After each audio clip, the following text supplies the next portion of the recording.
एक तरफ तो है मॉडर्न मेडिकल साइंस की जबरदस्त तरक्की और दूसरी तरफ हमारी जिंदगी में बढ़ती हुई लाइफस्टाइल और हार्मोनल बीमारियां। तो सवाल ये उठता है कि आखिर इन दोनों के बीच की ये पहेली है क्या। चलिए आज इसी को समझते हैं, बिल्कुल शुरुआत से।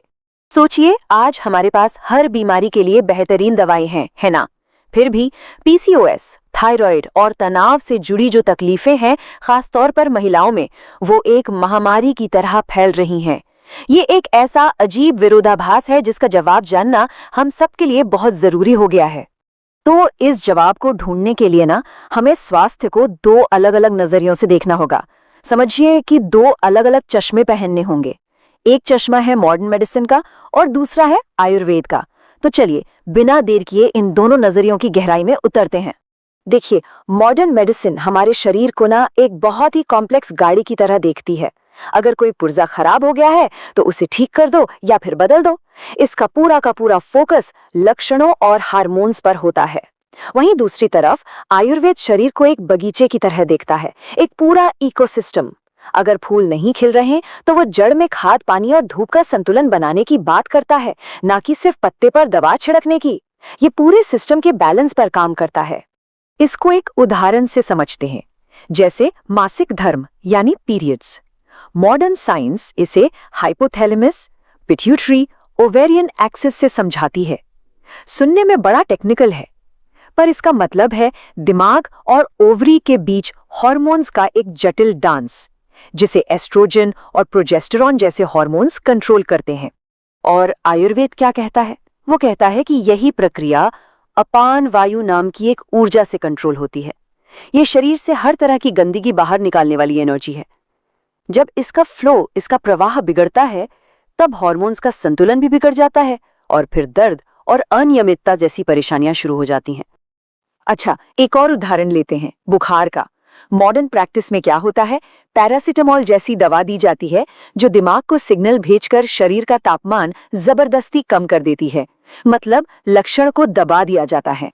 लेकिन श्री अमर गुप्ता जी अपने सालों के अनुभव से बताते हैं कि आयुर्वेद बुखार को शरीर का दोस्त मानता है। ये शरीर के अपने आग है जो अंदर जमा हुए आम, मतलब गंदगी या टॉक्सिन्स को जलाने के लिए जलती है। अब सोचिए, बुखार को दबाने का मतलब क्या हुआ? इसका मतलब है कि हमने आग तो बुझा दी, पर जो कचरा था वो अंदर ही छोड़ दिया, और यही कचरा आगे चलकर कोई बड़ी बीमारी बन सकता है। तो यहाँ सबसे जरूरी बात जो सामने आती है वो है अपनी प्रकृति को समझना। आयुर्वेद हर इंसान को यूनिक मानता है, बिल्कुल अलग, और इलाज भी उसी की प्रकृति के हिसाब से ही होता है। चलिए देखते हैं कि आखिर ये काम कैसे करता है। आयुर्वेद के हिसाब से हम सब 3 तरह की ऊर्जाओं यानी दोष के एक यूनिक कॉम्बिनेशन से बने हैं। पहली है वात यानी हवा जैसी हल्की और चलायमान ऊर्जा। दूसरी है पित्त, मतलब आग जैसी गर्म और तेज ऊर्जा।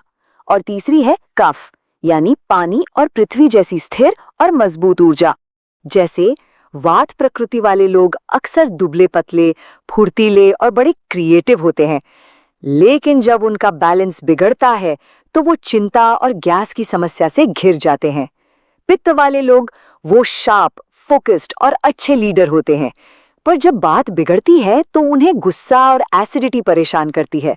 और कफ वाले शांत, मजबूत और स्थिर होते हैं, लेकिन असंतुलन होने पर उनमें आलस और वजन बढ़ने लगता है।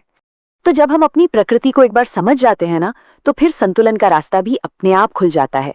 और आयुर्वेद का ये रास्ता 3 बहुत ही मजबूत पिलर्स यानी स्तंभों पर खड़ा है।